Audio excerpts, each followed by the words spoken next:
By the time I saw the scripts, it was too late. Everything was designed. I was really excited for season two, especially since you guys kept us waiting a little bit. Yeah, I was delighted to get the chance to do a second season, and I'd love to do a third and a fourth. I love this. I love this world and this Okay, character. we already checked that one out. Okay, you're back for season three and four, maybe. I'm in, but they have to do all their, statistics and see who watches it and all that stuff, and it takes time. So there is a lag between seasons that's not ideal. And I was wondering, actually, since you've been doing some other projects between season one and season two, when you step back into a character, is this instant feeling coming back when you put on the suit and get in the car, or do you have to like find your way back to this character? I got nervous around the subject that you're asking about, the idea of not repeating yourself, but re-exploring or re-entering something that you've already done, because it seems to be very ideally and in practice, it's very of the moment what you do as an actor, and wherever you are in your life inevitably informs your interpretation and all that jazz.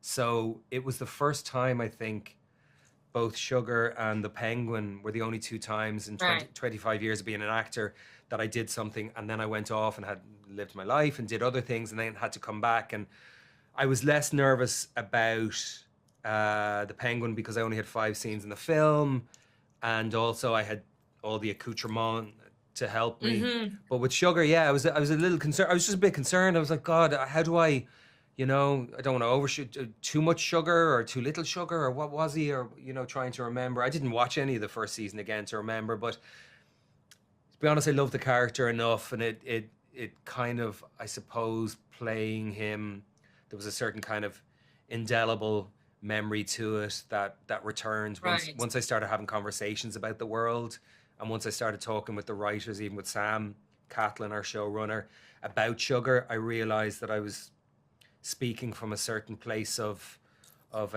familiarity with who I believed him to be.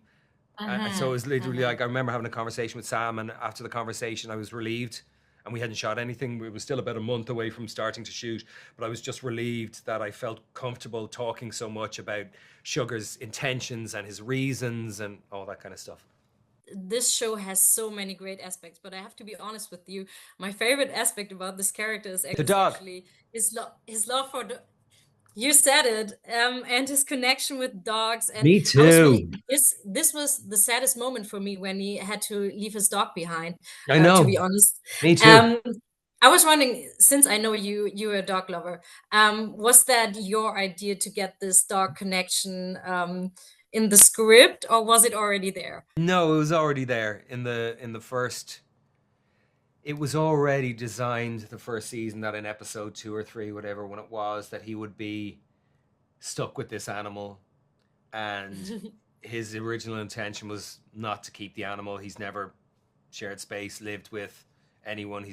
Sugar's a very solitary character, and likes the freedom to be able to move at will. Right. And so the responsibility of caring for a living thing wasn't something that he saw in his future, but the companionship, I think also the dog exposed him to a certain loneliness that he maybe wasn't even aware that he had, and the companionship of Wiley was something that he just ended up leaning into. And it was it was a really lovely thing to go to work with that dog as much as I got to in the first season. And it certainly wasn't my idea to not have the dog in the second season. By the time I saw the scripts, it was too late. Everything was designed, and because you can't just throw the dog in, he informed the show and he informs Sugar's moods and all of it so much. So he was a really significant part of the first season. And if we do go a third season, Wiley's back.